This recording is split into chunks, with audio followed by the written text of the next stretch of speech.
ربي جل الله ما في قلبي غير الله لا إله إلا الله محمد رسول الله আউযু বিল্লাহি মিনাশ শাইতানির রাজিম বিসমিল্লাহির রহমানির রহিম সালামুন আলাইকুম ওয়া রাহমাতুল্লাহি ওয়া বারাকাতুহু। আল্লাহ রহমান রহিমের নামের সঙ্গে আপনাদের সকলের মঙ্গল কামনা করে আপনাদের প্রিয় অনুষ্ঠান, সাপ্তাহিক অনুষ্ঠান মাসাইলে জিন্দেগি বাংলায় আমি রওশন আলী নাশাদ আপনাদের সকলকে স্বাগতম জানাই। দর্শকবৃন্দ, শ্রোতামণ্ডলী, আশা করি আপনারা সবাই ভালো আছেন।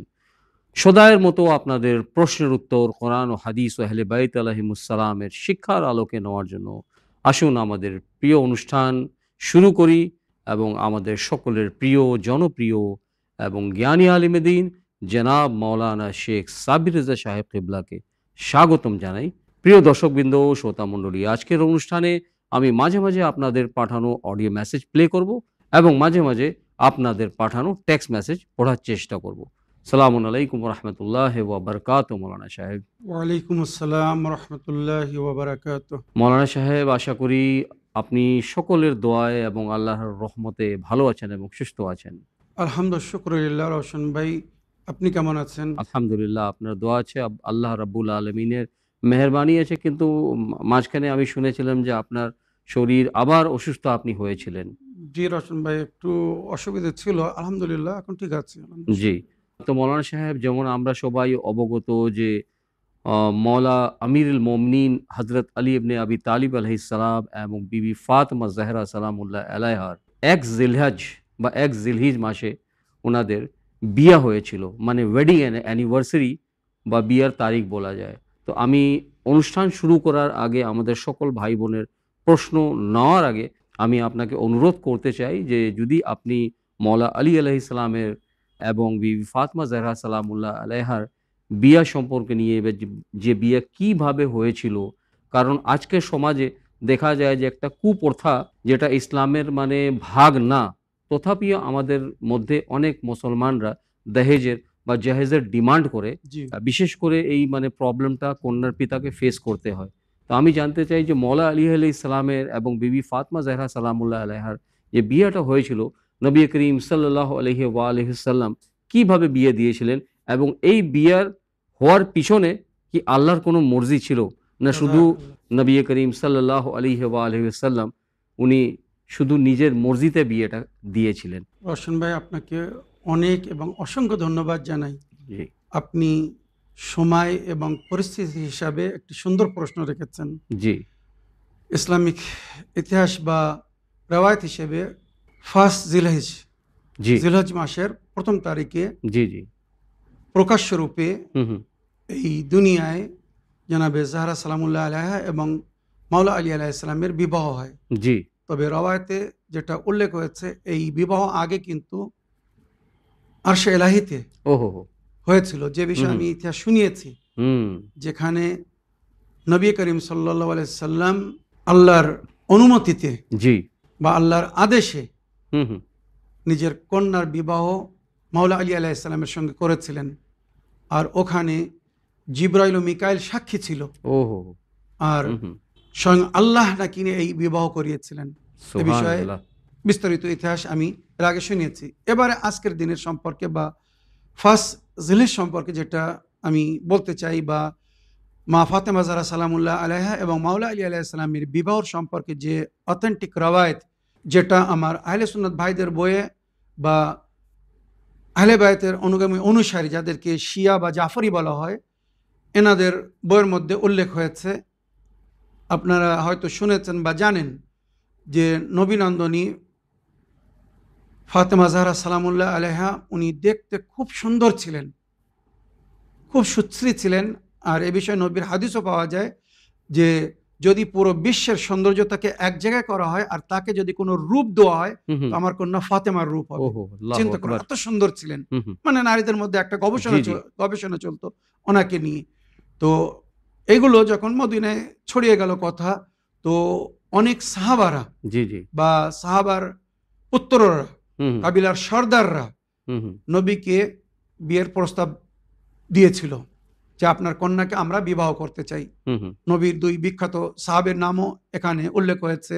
জি আর তৃতীয় জন আব্দুর রহমান ইবনে অফ বা আব্দুর রহমান ইবনে অফ, তার নামও এসেছে, আরো কাবিলার অনেক সর্দারদের নামও এসেছে। নবী করিম সাল্লাল্লাহু আলাইহি ওয়াসাল্লাম তাদেরকে একটাই উত্তর দিয়েছিলেন যে এ বিষয়ে সিদ্ধান্তর মালিক আল্লাহ। তো নবী বললেন, এ বিষয়ে আমি কোনো সিদ্ধান্ত নিতে পারি না বা সিদ্ধান্ত নেব না, আমার প্রতিপালক আল্লাহ রাব্বুল আলামিন এ বিষয়ে যে সিদ্ধান্ত নিয়েছেন বা নেবেন সেটাই আমাদের সকলের জন্য মান্যকারী হবে। সুতরাং তারা জিজ্ঞেস করল, নবী আল্লাহ, এ বিষয়ে আমরা কি করে জানবো যে আল্লাহর সিদ্ধান্ত কি? তখন জিবরাইল আমিনের মাধ্যমে নবীকে খবর দেওয়া হলো যে আজকে আকাশ থেকে একটি তারা নিজের স্থান ছেড়ে যে বাড়িতে নামবে, যে বাড়ির আঙিনায় আসবে, ওই তারাটার নাম হচ্ছে জোহরা। তাই উভয় মানে সম্প্রদায়ের রওয়ায়াতের মধ্যে পাওয়া যায় যে নবী করিম সাল্লাল্লাহু আলাইহি ওয়াসাল্লাম জানাবে জাহরাকেই জোহরা বলেছেন। আর আকাশে যখন আমরা চন্দ্র দেখি, রওশন ভাই প্র্যাকটিক্যাল আপনারা নিজে চোখেও এটা দেখতে পারবেন, বা যদি এখন না দেখে থাকেন তো দেখুন, চন্দ্রের নিকটে একটি অতি উজ্জ্বল তারা থাকে, ওই তারাটার নাম হচ্ছে জোহরা। নবী বলেছেন, আমি হচ্ছি শামস, আনা শামস ওয়া আলী আল কামার ওয়া ফাতেমা হিয়া জোহরা, আমি হচ্ছি সূর্য, যখন আমি না থাকবো তখন কামার মানে চন্দ্র থাকবে, মানে মাওলা আলী থাকবে। তো নবী করিম সাল্লাল্লাহু আলাইহি ওয়াসাল্লামের রওয়ায়াত হিসেবে সূর্যের পরে চন্দ্র আসবে, আর ওই চন্দ্র হচ্ছেন মাওলা আলী আলাইহিস সালাম, আর ওই চন্দ্রের পাশে থাকবে সবসময় জোহরা। তো আল্লাহর তরফ থেকে জিবরাইল আমিনের মাধ্যমে বলা হলো যে ওই জোহরা যে বাড়িতে যার আঙিনায় নামবে সেই বাড়ির বধূ হবে ফাতেমা জাহরা। সুতরাং ইতিহাস আমি অনেকবার শুনিয়েছি, একদিন মানে যেদিন এই বিবাহর দিন হবে তার আগের দিন সন্ধ্যার সময় ওই জোহরা তারা নিজের জায়গা ছেড়ে এসেছিল, আর মাওলা আলী আলাইহিস সালামের ঘরের আঙিনায় এসে নাকি নেমেছিল। তখন নবী নিজের সাহাবাদেরকে বললেন, এটাই হচ্ছে আল্লাহর সিদ্ধান্ত যে আমার কন্যার বিবাহ আলীর সঙ্গে হবে। আর ওখানে নবী করিম সাল্লাল্লাহু আলাইহি সাল্লামের হাদিসও বিখ্যাত, বা উনি বলেছিলেন, লাউলা আলী লামা কানা কফওয়ান লি ফাতেমা, যদি আলী না হতেন তো আমার কন্যা ফাতেমার জন্য কেউ কফু ছিল না, মানে ফাতেমার যোগ্য কেউ ছিল না।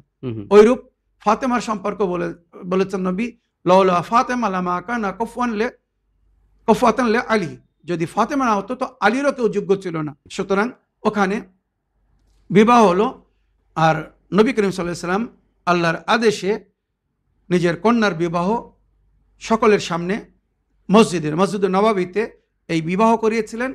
আর ওখানে নবী করিম সাল্লাল্লাহু আলাইহি সাল্লাম মাওলা আলী আলাইহিস সালামকে বলেছিলেন যে তুমি মদিনাবাসীদেরকে যারা এই মসজিদে নামাজ পড়তে আসে একটি সাধারণ নিমন্ত্রণ জানাও, আম দাওয়াত যাকে বলা হয়, যারা এখানে আসে সবাই আসুক, মানে ওখানে কোনো ভিআইপি গেস্ট আত্মীয় স্বজনকে দেখে আমন্ত্রণ জানানো হয়নি, সাধারণ সকলের জন্য আম দাওয়াত করা হয়েছিল, গরিব ধনী সবাই যেন আসে। আর এটাও কিন্তু সেই পয়সা থেকে করা হয়েছিল যেটা মাওলা আলী আলাইহিস সালাম নবী করিম সাল্লাল্লাহু আলাইহি সাল্লামকে দিয়েছিলেন। কেননা যখন এই বিয়ের প্রস্তাব আসলো, এখানে অনেক বড় ইতিহাস, সুতরাং আমি সংক্ষিপ্ত বলছি। যখন বিয়ের প্রস্তাব আসলো তখন নবী করিম সাল্লাল্লাহু আলাইহি সাল্লাম হযরত আলী আলাইহিস সালামকে ডেকে জিজ্ঞাসা করলেন যে আলী, তোমার কাছে দানমোহর দেওয়ার জন্য কি আছে? তো মাওলা আলী আলাইহিস সালাম বললেন, আল্লাহ রাসূল, আপনি তো আমার সম্পর্কে সবকিছু জানেন, আমার অবস্থা আমার পরিস্থিতি আপনি সবকিছু জানেন, সুতরাং আমার কাছে একটি ঘোড়া আছে আর একটি জরা আছে, জরা মানে ঢাল। তো নবী করিম সাল্লাল্লাহু আলাইহি সাল্লাম বললেন, ঘোড়া পুরুষের প্রয়োজন, বা সেই সময়ের সওয়ারি যুদ্ধে যাওয়ার জন্য প্রয়োজন হতো, তো ঘোড়া থাক, তুমি তোমার জরা বিক্রি করে দাও। একটা রূপোর চাঁদির জরা ছিল, আমি জানি তুমি বিনা জেরাও লড়তে পারো, মানে মাওলা আলী আলাইহিস সালামের জেরার কোনো প্রয়োজন ছিল না, ঢালের কোনো প্রয়োজন হতো না। তো ওই জন্য বললেন, আলী তুমি জেরা বিক্রি করে দাও। ইতিহাসে বরাওয়াতে যেটা লেখা হয়েছে, মাওলা আলী আলাইহিস সালাম ওই জেরাকে বিক্রি করে দিলেন 480 দিরহাম নইলে 500 দিরহামে। এটাই ছিল দানমোহর। আচ্ছা, সেই সময়ের 480 বা 500 দিরহাম মানে রূপোর পয়সা। ওজন হিসেবে যদি দেখা হয় তো এটা 1 কেজি 250 গ্রাম নইলে খুব বেশি 1.5 কেজি, মানে 1 কেজি 500 গ্রাম রূপোর সমান হয়েছিল, মানে 1 কেজি 500 গ্রাম রূপো বা তার মূল্য। আর এটাই হচ্ছে মেহরে ফাতিমি। আজ রোশন ভাই আমাদের দেশে ঘরে যেটা আমরা দেখছি বা বিয়ে পড়ানোর সময় আমরা অনেক অনেক সময় দেখি 14,786 রুপিয়া, 14,786 টাকা দানমোহর রাখে আর বলে এটা মেহরে ফাতিমি। মেহরে ফাতিমি কিন্তু এটা না। মেহরে ফাতিমি সেই সময়ের 1.5 কিলো রূপ্য বা চাঁদি, 1 কেজি 500 গ্রাম রূপর যে মূল্য, এটা হবে মেহরে ফাতেমা। যদি তোমরা ফাতেমে রাখতে চাও, মনে রাখবেন এইটা মাওলা আলী আলাইহিস সালাম আদা করেছিলেন। তারপরে কিন্তু এই বিবাহর সিগা মানে প্রকাশ্য রূপে মসজিদে নববীতে নবী আল্লাহ জারি করেছিলেন। আর ওই পয়সা থেকে মাওলা আলী আলাইহিস সালাম যে পয়সা দিয়েছিলেন আগে নবীকে নিয়ে, মেহের আগে আদা করেছিলেন। আজ আফসোস রোশন ভাই, যদি এটা আমাদের সমাজে ওইটাই রাইজ হতো, ওই সুন্নাত রাইজ হতো, আজ মেয়ের পিতাকে এত কষ্ট করতে হতো না। যে মেহের যদি আগে আদায় করে দিত, ছেলে যত দাবি করার ইচ্ছা দাবি করুক। রোশন ভাই, আমি একটা পেগাম দিতে চাচ্ছি, ছেলে আজকে লক্ষ লক্ষ টাকার জাহেজ দাবি করছে, তো ওখানে যদি এই সিস্টেম হতো যে আগে মেহের আদায় করতে হবে, আর পিতা মানে কন্যার পিতা বলতো ঠিক আছে তুমি 1 লক্ষ টাকার জাহেজ চাচ্ছ, আমার কন্যার মেহের হচ্ছে 2 লক্ষ টাকা, আগে 1 লক্ষ টাকা আদায় করো আর 1 লক্ষ পরে দাও, কি আগে 2 লক্ষ টাকা এনে দাও, তারপরে আমি আমার কন্যাকে তোমার হাওয়ালে করে দিচ্ছি, বিয়ে দিয়ে দিচ্ছি। ওই টাকায় সে জাহাজের পুরো জিনিসপত্র এনে দেবে। একটা উদাহরণ দিলাম। ঠিক ঠিক, এটাই কিন্তু সুন্নাত নববী, যেটা নবী নিজের কন্যার সঙ্গে করেছিলেন। ভালো করে মন দিয়ে শুনুন, ছেলের পিতারাও শুনুন, মেয়ের পিতারাও শুনুন। তো মাওলা আলী আলাইহিস সালাম 480 বা 500 দিরহাম নিয়ে নবী করিম সাল্লাল্লাহু আলাইহি ওয়াসাল্লামকে দিয়ে দিলেন। এখনো কিন্তু সিগা জারি হয়নি, এটা সিগা জারি হওয়ার আগে মেহের। ওই জন্য রোশন ভাই, আমি যেখানে বিয়ে পড়াতে যাই আপ্রান্ত চেষ্টা করি বিয়ের সিগা জারি করার আগে মেহেরের পয়সা ছেলের কাছ থেকে বা ছেলের পিতার কাছ থেকে নিয়ে কন্যার হাতে বা কন্যার পিতার হাতে দিয়ে দিই, তারপরে আমি সিগা জারি করি। এটাই কিন্তু অথেন্টিক এবং আসল সুন্নাত।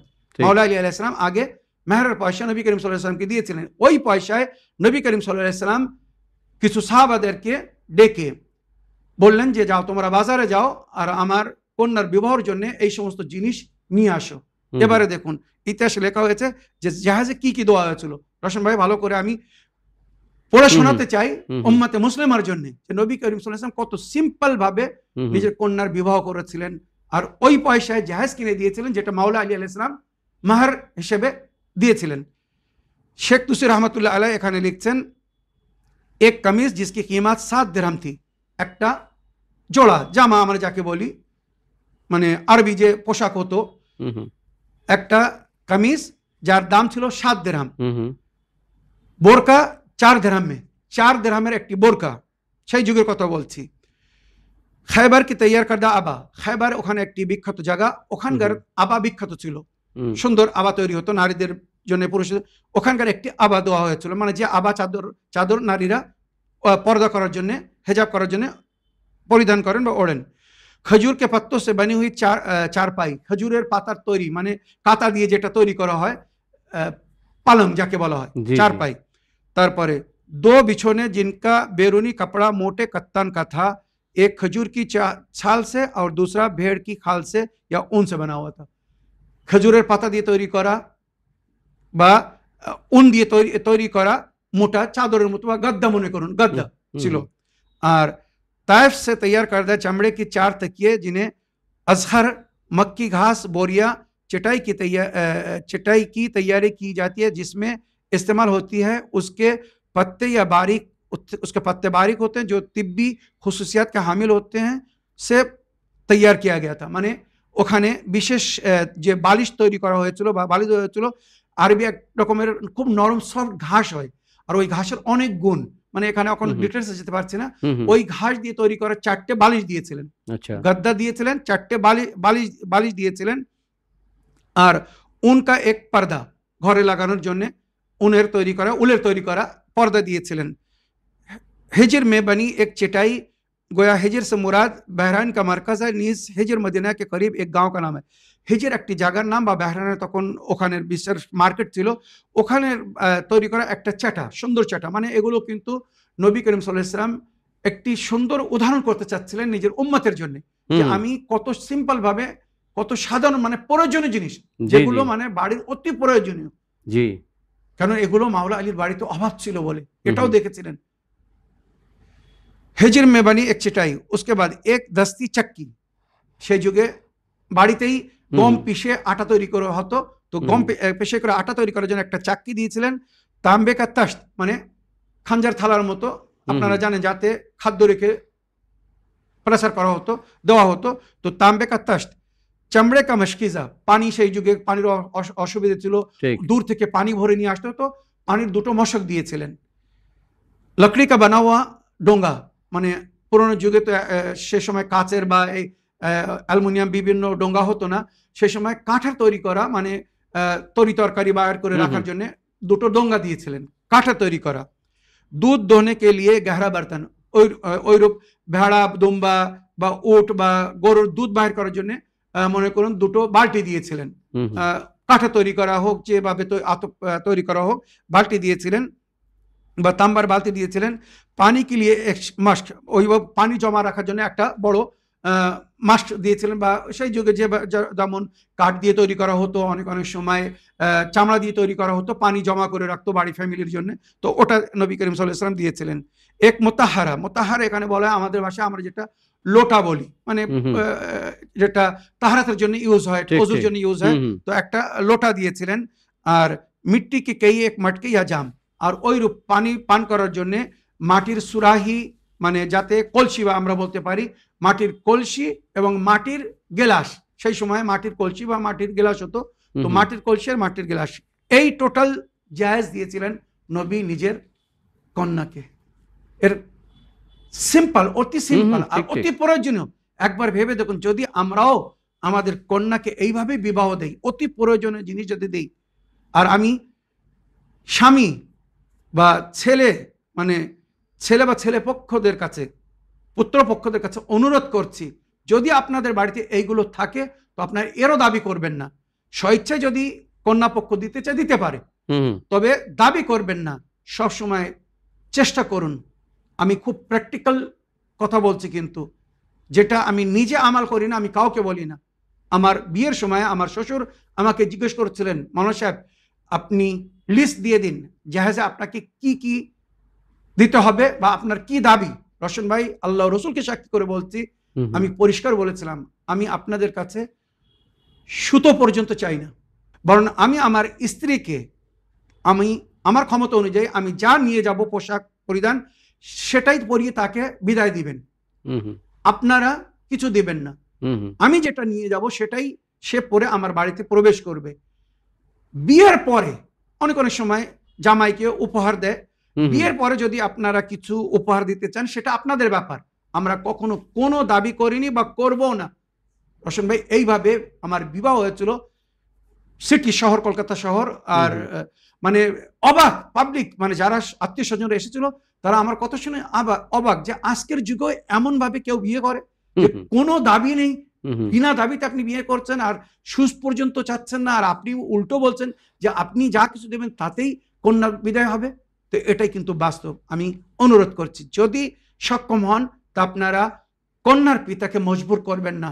আজ রশন ভাই বিয়ে হচ্ছে, কন্যার পিতা ঋণ নিয়ে ধার নিয়ে কন্যাকে বিবাহ দিচ্ছে, ওদিকে কন্যার ঘরে সন্তান জন্ম হয়ে যাচ্ছে, এদিকে বাপ ঋণ শোধ করতে পারছে না, কত কষ্টের সঙ্গে জীবন যাপন করছে। এইভাবে দিন শরীয়তের রহস্য করবেন না। যদি নবীর উম্মত হয়ে থাকেন, নবী যে সুন্নাত কায়েম করে গেছেন সেই সুন্নাতকে কায়েম রাখুন, সম্মানের সঙ্গে নিজের কন্যাকে বিদায় করুন। আর বিশেষ করে ছেলেদের কাছে অনুরোধ করছি, যেমন মাওলা আলী আলাইহিস সালাম কোনো দাবি করেননি, যদি আপনারা হযরত আলী আলাইহিস সালামকে নিজের আইডিয়াল বা নবীর জামাই হিসেবে আইডিয়াল মনে করেন, উম্মতে মুসলিমা হযরত আলী আলাইহিস সালামকে যদি খলিফা মেনে করে ওনার সুন্নতকে মানতে চায়, বা আমার শিয়াদের ভাইদের জন্য বলছি, যদি আপনারা মাওলা আলীকে মাওলা বলে মানেন, নিজের আকা বলে মানেন, আইডিয়াল মানেন, তো সেই সুন্নতের উপরে আমল করুন যে সুন্নত মাওলা আলী কায়েম করে গেছেন। রশন ভাই, এর চেয়ে তো মনে হয় বেশি আর কিছু বলার প্রয়োজন নেই। আরো অনেক কথা ছিল, ইনশাআল্লাহ কখনো যদি প্রশ্ন করেন মাওলা আলী আলাইহিস সালাম এবং মা ফাতেমা জাহরার বিয়ে উপলক্ষে, তো আরো বিস্তারিত অনেক কিছু শোনাবো। আজকের এপিসোডে এর চেয়ে বেশি শোনানো আর সম্ভব হচ্ছে না। আশা করি আপনারা বুঝতে পেরেছেন। দর্শকবৃন্দ, সময় হচ্ছে আপনাদের পাঠানো টেক্সট মেসেজ পড়ার। তো আসুন দেখি কোথা থেকে কে কি প্রশ্ন করছেন বা কার কি প্রশ্ন। সালামুন আলাইকুম সাবির রেজা সাহেব ও রোশন আলী সাহেব। একজন ভাই জানতে চাচ্ছে যে মানুষ কিসের তৈরি। একজন আলেমের ক্লিপ শোনালো, সেখানে বলল শুধুমাত্র আদম আলাইহিস সালাম মাটির তৈরি, মানুষ নাকি মাটির দিয়ে সৃষ্টি নয়। সূরা ইয়াসিন আয়াত নম্বর ৭৭, রেফারেন্স দিল। সূরা হজ 5, সূরা ফুরকান 54, সূরা কিয়ামা 37, এসব আয়াতের ব্যাখ্যা দিল না। আপনি সঠিক তথ্যটা জানাবেন। মাসাইল জিন্দেগিতে শুনতে চাই।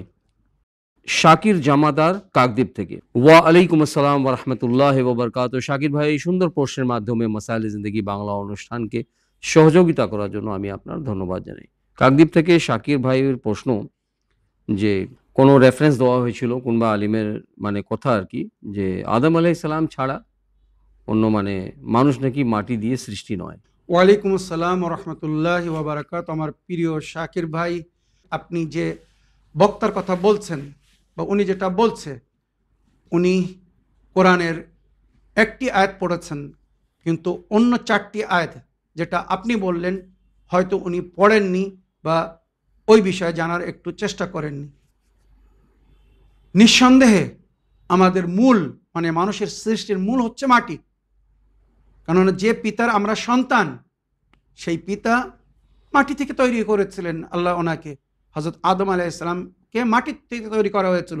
কোরআন বলছে মিনহা খালাকনাকুম ওয়া ফিহা নুঈদুকুম ওয়া মিনহা নুখরিজুকুম তারাতান উখরা। এই মাটি থেকে তোমাদেরকে সৃষ্টি করা হয়েছে, আবার পুনরায় এই মাটিতে ফিরিয়ে দেওয়া হবে, আবার এই পুনরায় এই মাটি থেকে তোমাদেরকে হিসাব কিতাবের জন্য তোলা হবে। তো এটা কোরআন বলছে। তো আমার প্রিয় ভাই, যেমন আপনি বললেন উনি সূরা ইয়াসিনের আয়াত নম্বর 77, আওয়ালাম ইয়ারাল ইনসান আন্না খালাকনাহু মিন নুতফাতিন ফাইযা হুয়া খাসিমুম মুবিন। তারা কি দেখছেন যে মানুষকে আমি নুতফা থেকে তৈরি করেছি, নুতফা বীর্য থেকে তৈরি করেছি। নিঃসন্দেহে আমাদের সৃষ্টি যে এখন যে বর্তমান প্রসেস, এটা নুতফা বা বীর্যের মাধ্যমে, কিন্তু আসল মূল যেটা সেটা হচ্ছে মাটি। মনে রাখবেন, এগুলো কিন্তু কোরআনের মধ্যে জিকির হয়েছে। আমি এখানে একটা সুন্দর উদাহরণ দিয়ে বোঝাতে চাই রশন ভাই, তারপরে আমি কোরআনের আয়াতগুলো পড়ছি। কেননা আমাদের সৃষ্টির কর্তা হচ্ছে, সৃষ্টির মালিক হচ্ছে আল্লাহ। আমরা দেখবো আল্লাহ কি বলছেন আমাদের সৃষ্টি সম্পর্কে। তবে একটা উদাহরণ দিয়ে বলি রশন ভাই, আপনিও বাল্যকালে দেখেছেন, আমরাও ছোটবেলা দেখেছি, আগে গাছে কলব বাঁধা হতো, গাছের ডালে মাটি দিয়ে বেঁধে দেওয়া হতো, তারপরে কিছুদিন পরে ওটাকে কেটে আবার অন্য জায়গায় বসানো হতো। এইভাবে গাছের থেকে গাছ তৈরি হতো, গাছের থেকে গাছ তৈরি হতো, কাঠের থেকে কাঠ তৈরি হতো, যেটা বলা যায়।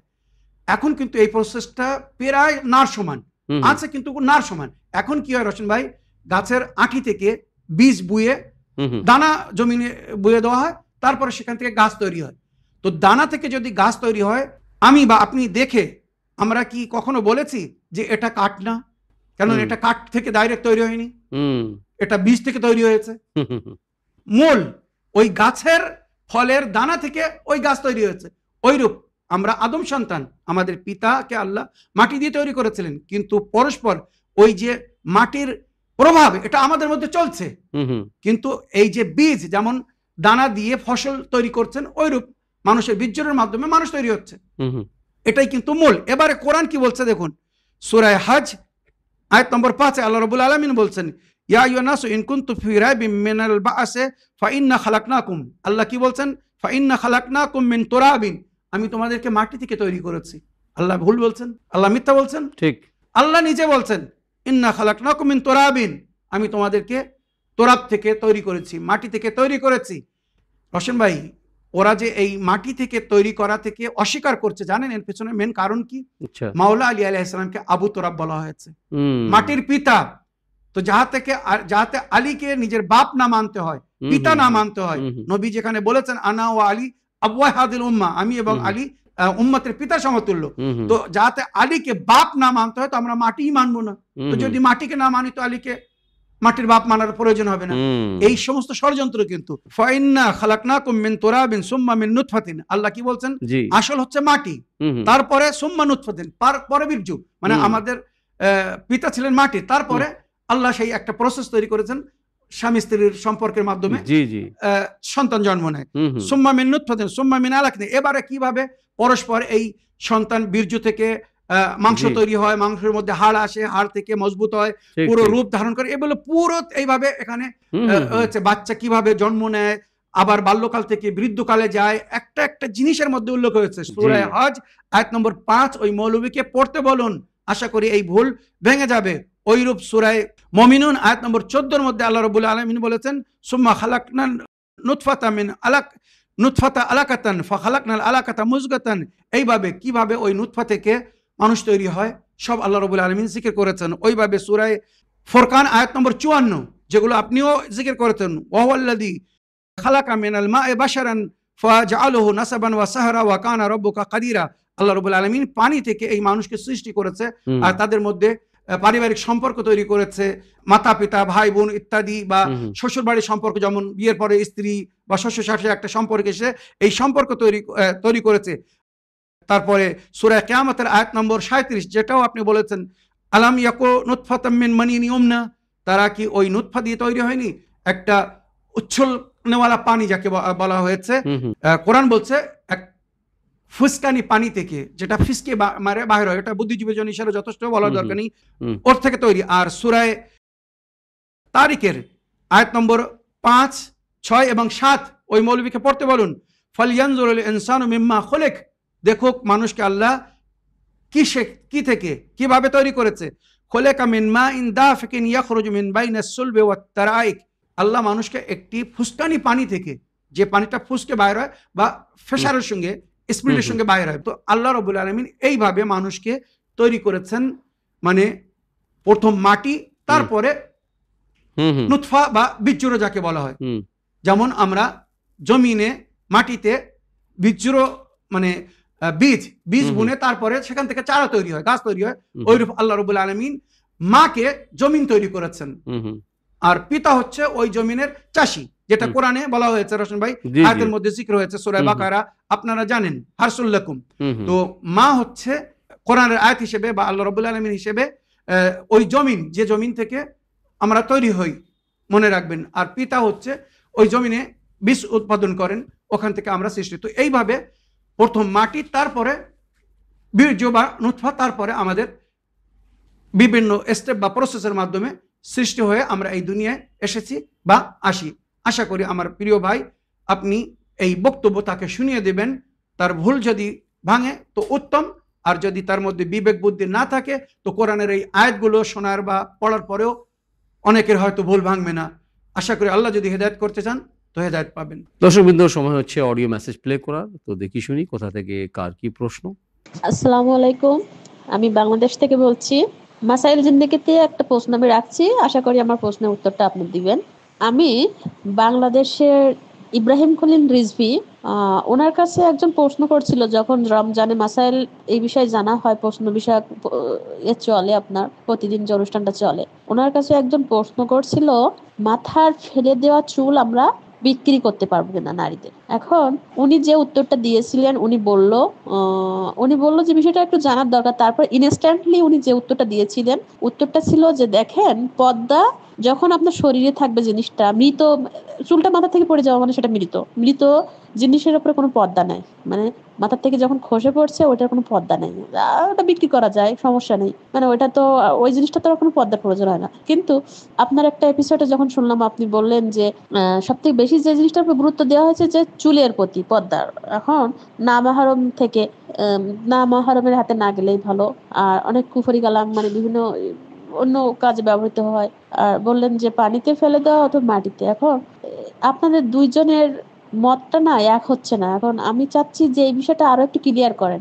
উনি যে উত্তরটা দিয়েছে যে এক প্রকার মৃত, মানে ওটা তো আর কোনো পর্দা নেই, যখন আমার শরীরে থাকতেছে না তাহলে ওটার কেন পর্দার দরকার? ওটা তো আমার শরীর থেকে যখন একটা নখ কেটে ফেলাই দিচ্ছি, সেটার কোনো পর্দার দরকার নেই, কিংবা অন্যান্য যে অংশগুলো। এখন এটা কোনটা আমি সঠিক হিসেবে নিব? ওনার ফতোয়াটা নিব নাকি আপনার ফতোয়াটা নিব? প্লিজ আমাকে একটু জানাবেন। ধন্যবাদ। আসসালামু আলাইকুম ওয়া রাহমাতুল্লাহি ওয়া বারাকাতুহু। ওয়ালাইকুম আসসালাম ওয়া রাহমাতুল্লাহি ওয়া বারাকাতুহু। প্রিয় আপা বা বোন, সুন্দর প্রশ্নের মাধ্যমে মাসাইল জিন্দেগি বাংলা অনুষ্ঠানকে সহযোগিতা করার জন্য আমি আপনার ধন্যবাদ জানাই। জনাব মৌলানা খলিল রিজভী সাহেব, ইব্রাহিম খলিল রিজভী সাহেব, উনি বলেছিলেন যদি চুল মানে চুল বিক্রি করা যাবে, কারণ ও শরীরের অঙ্গ না বর্তমান, তো ওর কোনো পর্দা নেই, ঠিক আছে। এবং আপনার কোনো অনুষ্ঠানে আপনি বলেছিলেন যে না, চুলটা অ্যাকচুয়ালি মেয়েদের বা নারীদের চুল বিক্রি না করাটা ভালো, ওটা মানে যদি বিক্রি না করে তাহলে এটা ভালো হবে আর কি, এটাই শরীয়তের হুকুম। এটা শরীয়তের হুকুম। আপনি তো ওনার কথা হচ্ছে জাফরি মাসলাকের, আপনিও জাফরি মাসলাকের, উনিও জাফরি মাসলাকের আলিমে দিন। তো আপনাদের জাফরি মাসলাকের উভয় হওয়ার সত্ত্বেও আপনাদের মানে কোথার এই পার্থক্যটা কেন আগা? ওয়ালাইকুম আসসালাম রহমতুল্লাহি ওয়াবারাকাত। আমার প্রিয় বোন, আপনি যে মাসলাটা জানতে চেয়েছেন আর সম্মানীয় এবং অতি শ্রদ্ধেয় জনাব ইব্রাহিম খলিল সাহেবের যে কথাটা আপনি শুনিয়েছেন, আমি ওনার উপরে কোনো প্রকারের আলোচনা করতে চাই না। শুধু আমি আপনার কাছে অনুরোধ করছি, আপনি ওনাকে এইভাবে জিজ্ঞেস করবেন যে একজন নারী যদি মারা যায় তো একজন পরপুরুষ না মাহরাম কি ওই নারীকে দেখতে পারে? হুম হোসেন ভাই, আমি কিন্তু খুব প্র্যাকটিক্যাল কথা বলছি, যেটা হুম। শরীয়তের সংবিধান।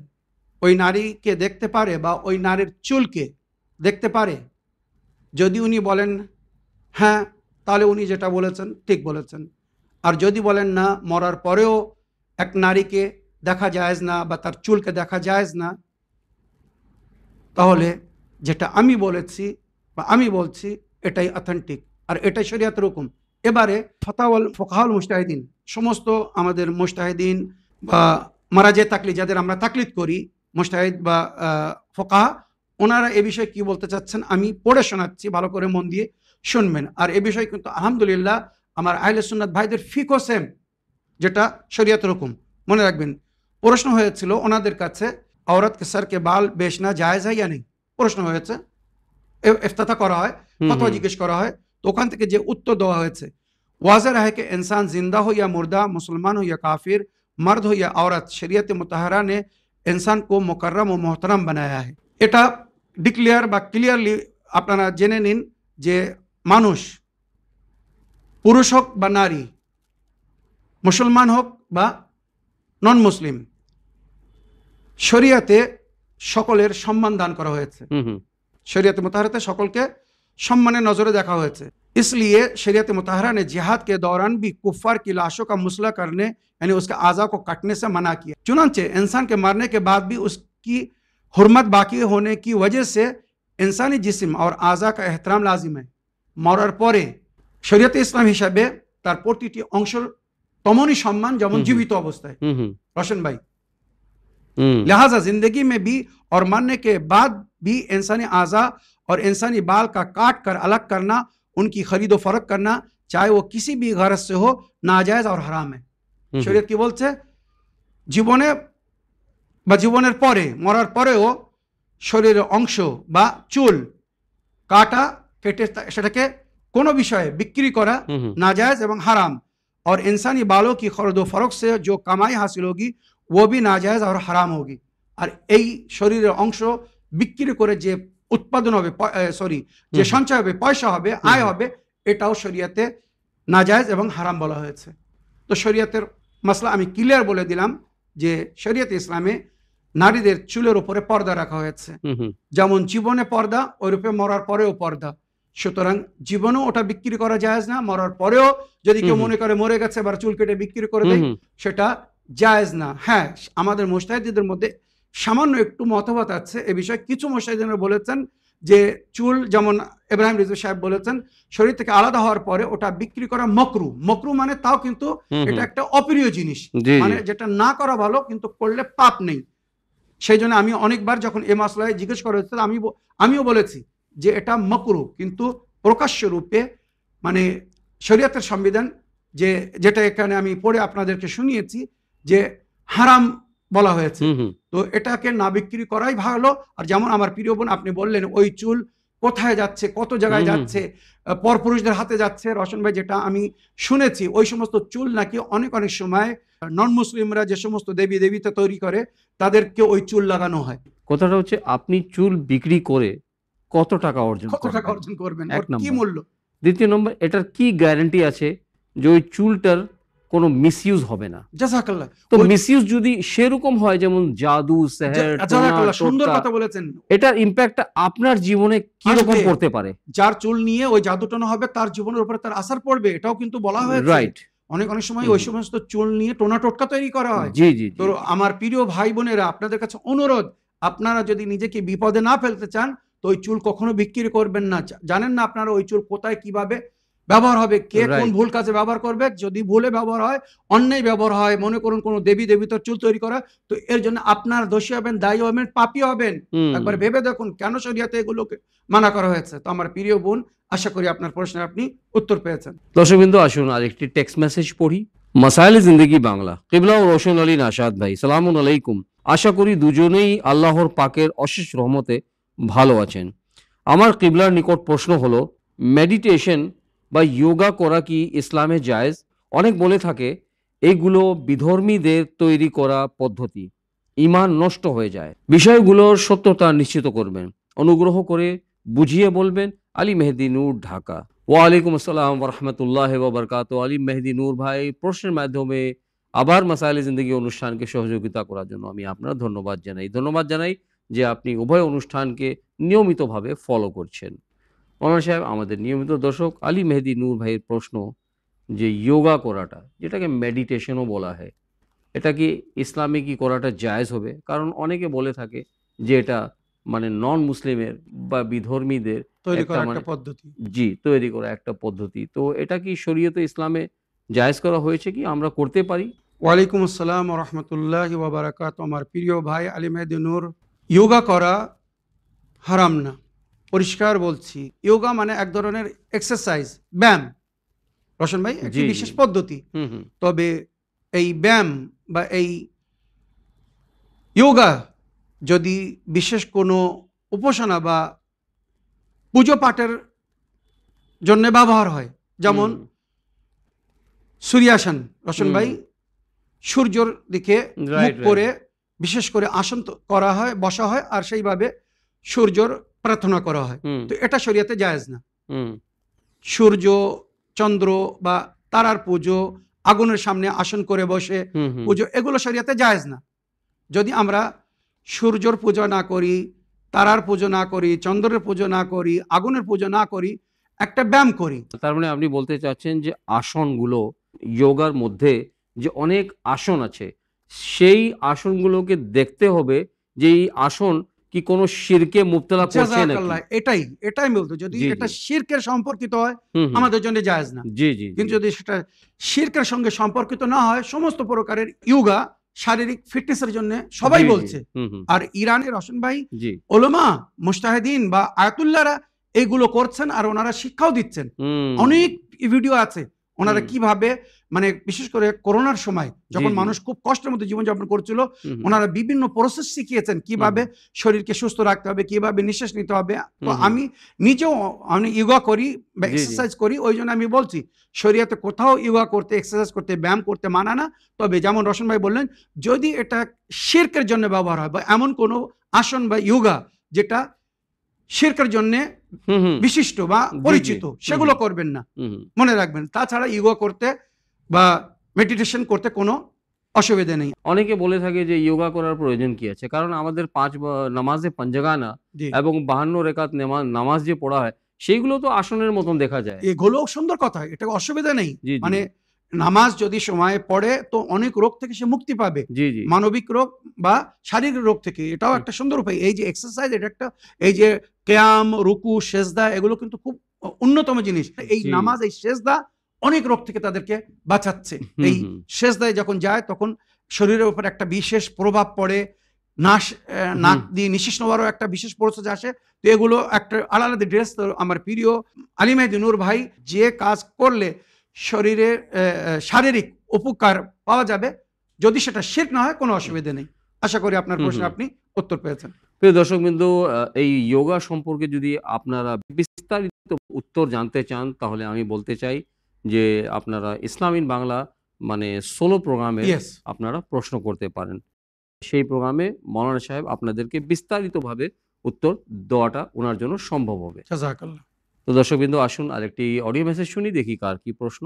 আসসালামু আলাইকুম ভাইজান, পূর্ব বর্ধমান থেকে বলছি খায়রুন্নিসা। ভাইজান, আমি কিছু খুমুস করতাম, ইমাম সাদেক, গরিব সাদেক, ওনাদিকে আপনি 2 ভাগে ভাগ করে দিতেন। আপনার যদি ফোন নাম্বারটা পেতাম, আপনার ফোন পেতে দিতাম এক পাড়ার এক ভাইয়ের ফোন পে থেকে। আমি এত কিছু পারি না, জানি না। তা আমি যদি পেতাম আপনার নাম্বারটা, তাহলে ওই ফোন পেতে ছাড়তাম। আপনি তাহলে দুই ভাগে ভাগ করে দিতেন। এই প্রশ্ন আমি মাসাল্লা জিন্দিগিতে রাখছি। আল্লাহর রহমতে আমরা ভালো থাকবেন, সুস্থ থাকবেন। আল্লাহ রব্বুল আলামিন আপনাকে ভালো রাখুক। আমার যদি কিছু বলতে ভুল হয় তাহলে আমাকে বলবেন, জানাবেন।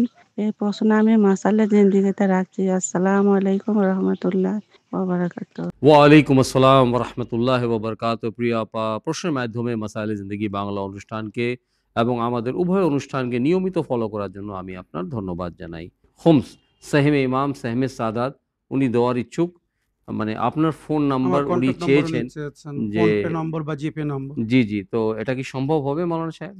রোশন ভাই, এটা কিন্তু খুব একটি মানে বড় দায়িত্বের কাজ। জি। এগুলো হয়তো সবাই বহন করতে পারে না। এটা হুম একটি আমানত, রুকুমে শরিয়া একটি আমানত। হুম আল্লাহর পয়সা, হুম নবীর পয়সা, মানে ইমামের পয়সা। মানে অ্যামাউন্টটা যতই ছোট হোক না কেন, কিন্তু এটা অনেক বড় আমানত। দায়িত্ব। জাযাকাল্লাহ, জি এটাই। জি। আমার বোন হয়তো পয়সা পাঠিয়ে নিজে দায়িত্বমুক্ত হয়ে যাবে। হুম এবার ওই পয়সাটাকে সঠিক জায়গায় পৌঁছে দেওয়া হুম আমার দায়িত্ব হয়ে যাবে। এবার হুম আমি যদি ওটা মিসইউজ করি বা সঠিক জায়গায় যদি না পৌঁছাই বা সময়ে না পৌঁছাই, হুম তো হয়তো আমার বোন আমাকে ছেড়ে দেবে, কিন্তু আমার আল্লাহ আমাকে ছাড়বে না। ঠিক নবী ঠিক। ছাড়বেন না। হুম ইমাম যার পয়সা উনি আমাকে ছাড়বেন না। ঠিক বা ঠিক, গরিব রাইট। সৈয়দ যার পয়সা সে আমাকে হাসরের ময়দানে ধরবে, সে হাসরের আমাকে মাঠে, ছাড়বে না। Right right right. রোশন ভাই, এটা খুব দায়িত্বের কাজ। তাই আমার প্রিয় বোন, আমি অনুরোধ করব, যদি সাহমে ইমাম হয় তা আপনি ওটা সরাসরি চ্যানেল উইনকে পাঠিয়ে দিন। এখানে দিনের কাজ হয় বা এখান থেকে দিনের তাবলীগ হচ্ছে। আর এনাদের কাছে অনুমতিও আছে।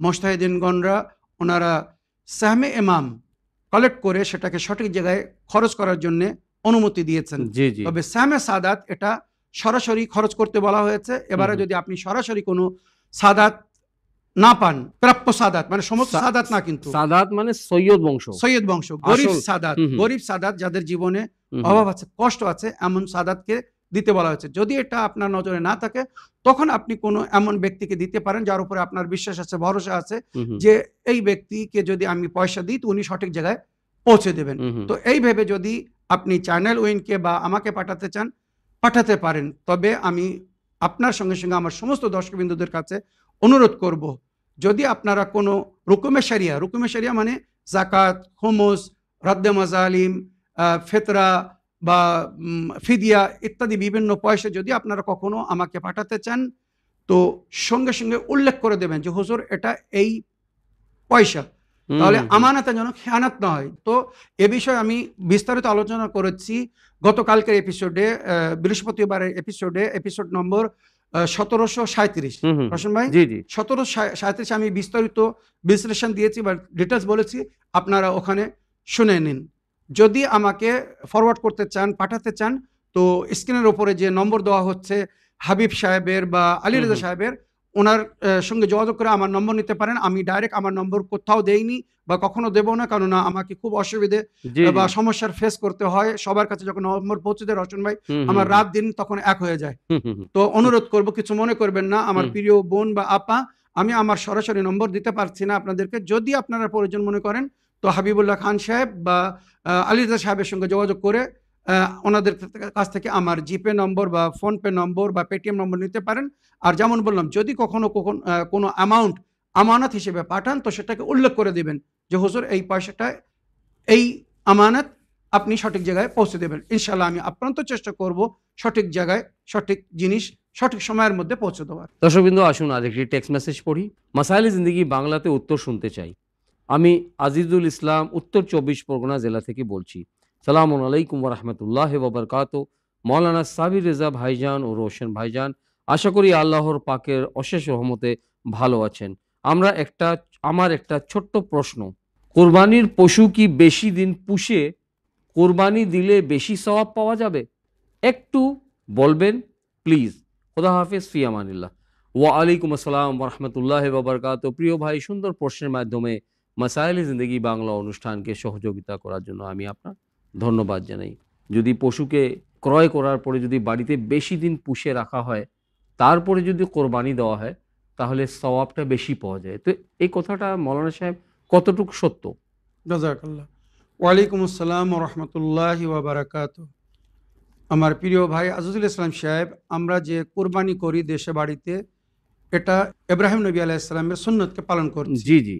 যেটা হজে ফরজ কিন্তু আমাদের জন্য সুন্নতে মুআক্কাদা, মানে আপ্রান্ত চেষ্টা করতে হবে কোরবানি দেওয়ার। যদি হুম হুম সক্ষম না হয় তো আল্লাহ তাকে ক্ষমা করে দেবেন। হুম হুম এই কুরবানি জনাবে ইব্রাহিম নবী নিজের ছেলে কুরবানি দিতে গিয়েছেন। হুম ৮০ বছর যে ছেলের অপেক্ষা করেছিলেন, হুম তারপরে ছেলে জন্ম হয়েছে, ছেলে আস্তে আস্তে যৌবনকালের দিকে যাচ্ছে। জি জি আর তখন সেই প্রিয় ছেলেকে আল্লাহর পথে যদি জবাই করতে বলা হয়, হুম কুরবানি দিতে বলা হয়, ঠিক ঠিক কেমন লাগে?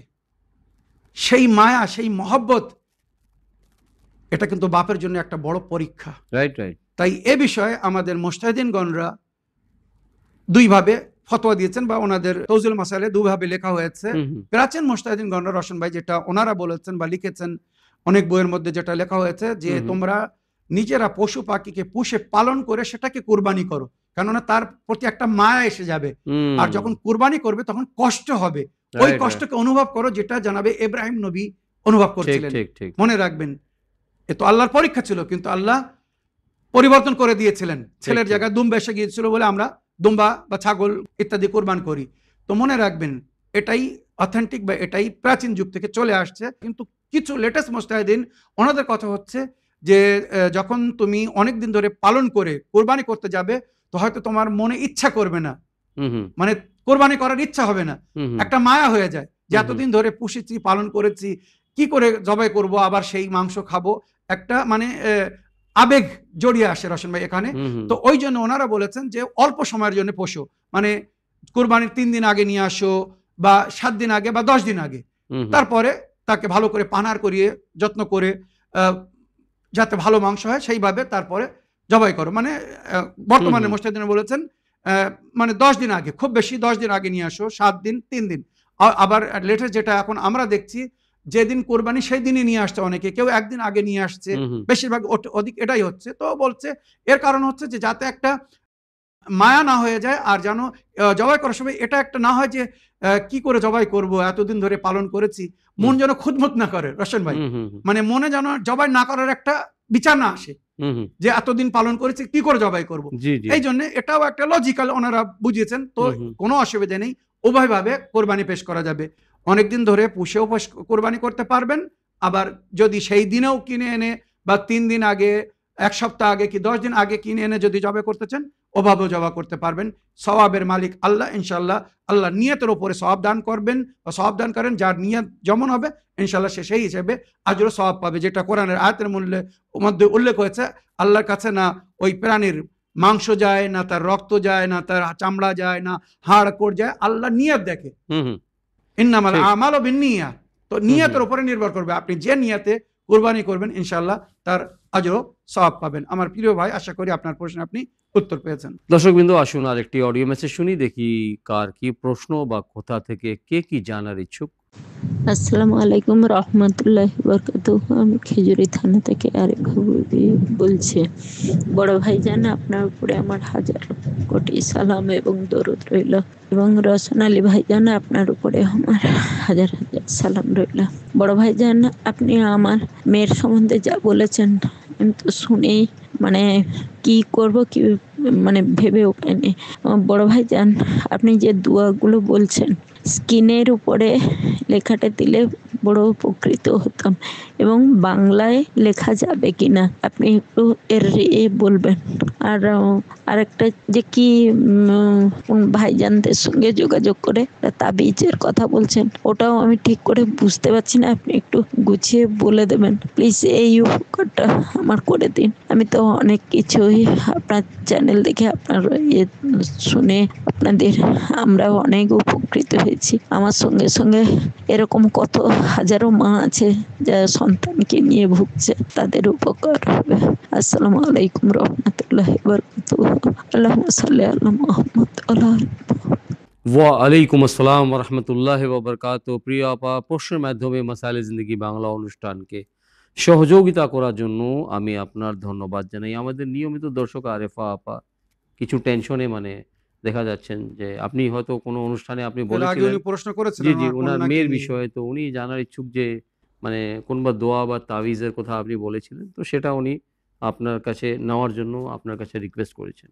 ওয়ালাইকুম আসসালাম রহমতুল্লাহ বারাকাত। আমার প্রিয় আপা বাবুন, আমি যে দোয়াগুলো বলেছিলাম বা কোরআনের আয়াত বলেছিলাম, মানে কারোর উপরে কেউ যদি নজর লাগিয়ে থাকে বা জাদু টোনা টোটকা কিছু করে থাকে, তো তার কিভাবে কাট করতে হবে, এগুলো আল্লাহ রসুল ও আহলে বাইত আমাদেরকে বলেছেন। তো এ বিষয়ে আয়াতুল কুরসি, মৌজাতাইন বা নবী করিম সাল্লাল্লাহু আলাইহি সাল্লামের থেকে বর্ণিত বিভিন্ন দোয়া, মাওলা আলী আলাইহিস সালাম জাদুর কাট করার জন্য কোরআনের আয়াত থেকে যে দোয়া বলেছেন, বা নবী ইমামে হাসান ও ইমাম হোসেন আলাইহিস সালামকে যে দোয়া পড়ে দম করে দিতেন নজর কাটার জন্য, এগুলো সব আমি বলেছি। তো এতটা কিছু হয়তো অনেক অনেক সময় স্ক্রিনের ওপরে লিখে দেওয়া, বিশেষ করে বাংলায় লেখাটা খুব অসুবিধাজনক। তবে হয়তো উনি চেষ্টা করলে আরবিতে ওটা শো করতে পারবেন, তবে আপনারা আরবি বুঝতে পারবেন কিনা এটাও একটা সমস্যা। তাই আমি অনুরোধ করেছিলাম যে এ বিষয়ে আপনি মাওলানা হাবিবুল্লাহ খান সাহেব, হুগলি ইমাম বাড়িতে যে মাদ্রাসা আছে, মাদ্রাসা আহলুল বাইত, ওখানকার উনি শিক্ষক, উনি ওখানে থাকেন। স্ক্রিনের উপরে প্রতিদিন ওনার নম্বর শো করা হয়। ওইরূপ আলী রেজা সাহেব, মাওলানা আলী রেজা সাহেব, ওনারও নম্বর স্ক্রিনের উপরে শো করা হয়। এই দুই ভাইয়ের সঙ্গে যোগাযোগ করে ওনাদের থেকে আপনারা ওগুলো নিয়ে নিন। বা আমি একটা হেরজের কথা বলেছিলাম, হেরজ মানে এক বিশেষ তাবিজ, ওটা যদি কাছে থাকে তো জাদু টোনা টোটকা কিছু আসার করবে না, আর যদি কেউ করে থাকে তো আসার কেটে যাবে। তো ওনাদের সঙ্গে যোগাযোগ করে ওটা নিয়ে নিন। যদি ওনাদের কাছে থাকে ওনারা দিয়ে দেবেন, যদি ওনাদের কাছে না থাকে তো ওনারা আমার কাছ থেকে নিয়ে দিয়ে দেবেন। এই দুই ভাইয়ের সঙ্গে যোগাযোগ করুন, কিছু মনে করবেন না। আল্লাহ রবুল আলমিন আপনার ও আপনার কন্যার সমস্যার সমাধান করুন এবং পারিবারিক সুস্থতা ও শান্তি দান করুন। আল্লাহর কাছেই দোয়া করলাম। সময়ের অভাবে আরেকজন ভাই বা বোন, মানে ওনার নাম উনি উল্লেখ করেননি, ওনার মানে একটি প্রশ্ন, যেই প্রশ্নের বিষয়ে আপনি আপনার প্রায় অনুষ্ঠানে এই বেমারের মানে সলিউশনটা আপনি দিয়েছিলেন, যে মানে ওনার পাইলস হচ্ছে, উনি ভুক্তভোগী, ওষুধ নিচ্ছেন, কিন্তু কোনো মানে কিছু ইমপ্রুভমেন্ট দেখা যাচ্ছে না। তো উনি জানার ইচ্ছুক যে এই পাইলসের বিষয়ে যদি আপনি কিছু মানে রেমেডিস বা কিছু ঘরেলু চিকিৎসা বা রুহানি তালিম যদি কিছু বলতেন তাহলে উনি উপকৃত হতেন। ওয়ালাইকুম আসসালাম রহমতুল্লাহ বারাকাত। আমার প্রিয় ভাই বা বোন, আপনি মাসারে জিন্দিগিতে চিঠি লিখেছেন, আপনি পাইলস রোগে, অর্শ রোগে ভুগছেন, এর জন্য উপায় চেয়েছেন। তো এর আগেও আমি কয়েকবার এ বিষয়ে বিস্তারিত আলোচনা করেছি, উপায় বলেছি। এর জন্য সহজ উপায় হচ্ছে আপনাকে ঝাল, নুন, টক, যেমন তেঁতুল, আদা খাওয়া বা লঙ্কা, মানে বেশি নুন, এগুলো বন্ধ করতে হবে। এর মধ্যে সবচেয়ে বড় জিনিস হচ্ছে রেড মিট। রেড মিট, গরম খাদ্য ত্যাগ করতে হবে। হুম হুম। যতক্ষণ আপনি রেড মিট ছাড়বেন না, ওই রোগ আপনাকে ছাড়বে না। মনে রাখবেন, রসুন বেটা কিন্তু খুব ঠিক প্র্যাকটিক্যাল, ঠিক। খুব বাস্তব। তো রেড মিট বন্ধ করুন। আর ঝাল, নুন, তেল, আদা, এগুলো খুব সামান্য ব্যবহার করুন, নার সমান। যত হালকা খাবেন তত ভালো। আর শাক সবজি বেশি পছন্দ করুন বা বেশি খান, বিশেষ করে ওই সমস্ত সবজি যার মধ্যে লাচ্ছা মাছা মানে আঠা আছে, এগুলো কিন্তু খুব লাভদায়ক। আর মেডিকেল সায়েন্সেও এগুলো বলা হয়েছে। যেমন আপনি ভিন্ডি খান, তারপরে পুঁই শাক, যেগুলো আমি গতকালকে একটা এপিসোডে দেখছিলাম, হুম হুম। পুঁই শাক কিন্তু খুব উপকারী এই রোগের জন্য। ঠিক পুঁই ঠিক। শাক খান, এর মধ্যে আঠা আছে, লাস আছে, এর ওই রোগের চিকিৎসা করবে। পুঁই শাক, ভিন্ডি, কচু, তারপরে নগ্নের ডাঁটা বা ডাঁটা যাকে হুম বলা হুম। হয়, ডাঁটা, এই ধরনের খাদ্য যার মধ্যে লাস আছে ওগুলো ব্যবহার হুম করুন। হুম। ওইরূপ বিভিন্ন আরো অন্য অন্য ফল আছে, সেগুলো ব্যবহার করুন। জি। আর প্র্যাকটিক্যাল চিকিৎসার রূপে আমি যেটা বলতে চাই সেটা হচ্ছে অ্যালোভেরার পাতার রস। অ্যালোভেরার পাতার রস, আঠা, ওটা নিন, আর ওর সঙ্গে সামান্য ফটকিরির পাউডার মিক্স করুন। মিক্স করে ওটা অর্শের জায়গায় লাগিয়ে দিন। আপনি জানেন কি কোথায় কিভাবে। অনেক অনেক সময় রসুন ভাই মলধারের পাশে একটা ছিদ্র হয়ে যায়, হুম ওখান হুম। থেকেও কিন্তু ব্লিডিং হতে থাকে, জি জি জি। অসুবিধা হতে থাকে। হয়তো সামান্য একটু জ্বালা করবে, কিন্তু এটা কিন্তু ন্যাচারাল অ্যান্টিবায়োটিক। মানে বিনা খরচায় আপনি হয়তো 10 দিন থেকে 15 দিনের মধ্যে পরিপূর্ণ সুস্থ হয়ে যাবেন। ওখানে মানে অ্যালোভেরার রস আর সামান্য ফটকিরির পাউডার মিক্স করে ইনজেক্ট করতে হবে। ওটা আস্তে আস্তে মানে ওই যে ভাইরাস, এটাকে শেষ করে দেবে। না, না মৌলানা সাহেব, আপনি ইনজেক্ট বা শব্দটা ব্যবহার করলেন। তো ইনজেক্ট করতে হবে মানে ইনজেকশনের রূপে দিতে হবে না এপ্লাই করতে হবে?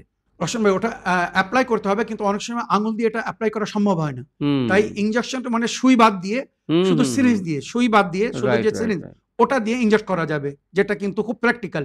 তো এটা করতে পারেন। এটা করলে 2-3 দিনের মধ্যে আপনি একটা সুন্দর শান্তি পেয়ে যাবেন যদি এটা করতে পারেন। আর তাছাড়া খাওয়ায় সবসময় ঠান্ডা জিনিস ব্যবহার করবেন। আর চিকিৎসা রূপে যেটা তিব্বে আহলে বায়াতের মধ্যে বলা হয়েছে, টক দই, সাদা দই, মানে মিষ্টি দই নেবেন না, টক দই নেবেন, সাদা দই নেবেন, আর ওর সঙ্গে ইসবগুলের ভুসি মিক্স করবেন, আর 2 চামচ মধু মিক্স করবেন, আর সূরায়ে আল-হাকুমুত তাকাসুর, সূরায়ে তাকাসুর পড়ে, সূরায়ে আল-হাকুমুত তাকাসুর 21 বার পড়ে ওর উপরে দম করে, বা অনেকেই বলেছেন সূরায়ে আলা, এর জন্য খুব ভালো, সূরায়ে সাব্বিহিসমা রাব্বিকাল আলা, এটা পড়ে দম করে একবার পড়ুন, দম করে এবারে ওটা দিয়ে নাস্তা করুন। সকালবেলা খালি পেটে কিন্তু এটা খেতে হবে। নাস্তা ওটাই হবে আপনার, দই, ইসবগুলের ভুসি আর মধু মিক্স করে, আর সূরা আলা পড়ে, আর যদি 7 বার সূরা আলাম পড়তে পারেন অতি উত্তম। কারণ ইমাম জাফর সাদিক আলাইহিস সালাম বলেছেন সূরা আলহামদের মধ্যে আল্লাহ সমস্ত রোগের চিকিৎসা রেখেছেন। তো বিশ্বাসের সঙ্গে ওটা পড়ে ওটা দিয়ে নাস্তা করুন। কিছুদিন করলে ইনশাআল্লাহ আপনি আরাম পাবেন, আশা করি অর্শ রোগ থেকেও মুক্তি পাবেন। অপারেশনের জন্য যাবেন না, অপারেশন করেও কিন্তু অনেক সময় লাভ হয় না, আবার পুনরায় দেখা যায়, আবার ফিরে আসে। তো এর জন্য সবচেয়ে বেস্ট হচ্ছে প্রিকশন। যত পরহেজ করবেন তত শান্তিতে থাকবেন, আর তত তাড়াতাড়ি সুস্থ হয়ে যাবেন। তো যেগুলো থেকে পরহেজ করতে বললাম আর যেগুলো খেতে বললাম ওগুলো খাবেন, আর এই যে নাস্তার সময় খালি পেটে এটা খেতে বললাম এটা ব্যবহার করুন, ঠিক আছে? তো প্রিয় দর্শকবৃন্দ, আসুন অনুষ্ঠানের শেষ অডিও মেসেজ প্লে করি, দেখি কার কি প্রশ্ন, কোথা থেকে কে কি জানার ইচ্ছুক। আসসালামু আলাইকুম। আমি বলছি যে আমার ছেলের মাজার ব্যথার জন্য বললাম, আপনি বলেছিলেন যে সূরা মুমিনুন আয়াত নম্বর 14 114 বার পরে জয়তুনের তেল দিয়ে মালিশ করতে, কিন্তু ওই 114 বার কি বারে করতে হবে, না একবার করে ফুঁ দিয়ে রেখে দিলে হবে, আর দিনে কবার করে মাখাতে হবে, মালিশ করতে হবে, সেটা একটু বলে দেবেন। আমি এটা মাসাইলে জিন্দেগিতে শুনতে চাই। ওয়ালাইকুম আসসালাম ওয়া রাহমাতুল্লাহি ওয়া বারাকাতুহু। প্রিয় আপা, মাসাইলে জিন্দেগি বাংলা অনুষ্ঠানকে পছন্দ করার জন্য এবং আপনার প্রশ্নের মাধ্যমে মাসাইলে জিন্দেগি বাংলা অনুষ্ঠানকে সহযোগিতা করার জন্য আমি আপনার ধন্যবাদ জানাই। ওয়ালাইকুম আসসালাম ওয়া রাহমাতুল্লাহি ওয়া বারাকাতুহু। আমার প্রিয় বোন, আপনার ছেলের কোমর বা মাজার ব্যথার জন্য যে উপায়টি বলেছিলাম, জায়তুনের তেল বা কলঞ্জির তেলের উপরে সূরায়ে মুমিনুনের আয়াত নম্বর 114 বার পড়ে দম করে ওই তেল দিয়ে মালিশ করতে হবে। তো ওটা একবার করতে হবে, 1 বোতল তেলের উপরে ওটা 114 বার একবার পড়ে দম করে নিন, আর ওইটা সকাল সন্ধ্যা 2 বার মালিশ করুন, কমসে কম সকাল সন্ধ্যা, মানে সকাল থেকে সন্ধ্যা, আর তারপর আবার শোয়ার আগে মালিশ করে দিন। ইনশাআল্লাহ আশা করি খুব শীঘ্র আপনার ছেলে মাজার ব্যথা থেকে, কোমরের ব্যথা থেকে মুক্তি পাবে এবং পরিপূর্ণ সুস্থ হয়ে যাবে। আশা করি আপনার প্রশ্নের আপনি উত্তর পেয়েছেন। আজকের অনুষ্ঠানেও আমাদের সকল দর্শকবৃন্দদের প্রশ্নের উত্তর কোরআন ও হাদিস ও আহলে বাইত আলাইহিমুসসালামের শিক্ষার আলোকে, তালিমাতের আলোকে দিয়েছেন। তার জন্য আমি আপনার অন্তর থেকে ধন্যবাদ জানাই এবং আপনাকে রিকোয়েস্ট করতে চাই যে ইনশাআল্লাহ আগামী অনুষ্ঠানেও এসে আপনার ব্যস্ততার মধ্যেও অনুষ্ঠানে অংশগ্রহণ করে আপনি সকল ভাই বোনের প্রশ্নের কোরআন ও হাদিস ও আহলে বাইত আলাইহিমুসসালামের শিক্ষার আলোকে উত্তর দেওয়ার জন্য আপনি চেষ্টা করবেন। অবশ্যই রওশন ভাই, আপনাকেও আমি ধন্যবাদ জানাই, এত সুন্দরভাবে আপনি আমাকে সহযোগিতা করছেন। আমার দর্শকবৃন্দদেরকেও অসংখ্য ধন্যবাদ জানাই। আপনারা নিজেদের ফিডব্যাক বা মতামত এবং প্রশ্নের মাধ্যমে আমাদের উভয় অনুষ্ঠানকে ইসলামিক বাংলা আর বিশেষ করে সাপ্তাহিক অনুষ্ঠান মাসাইলে জিন্দেগি বাংলাকে এত সুন্দরভাবে সহযোগিতা করছেন। আল্লাহ রাব্বুল আলামিন সকলকে নেক হায়াত ও হেদায়েত দান করুন।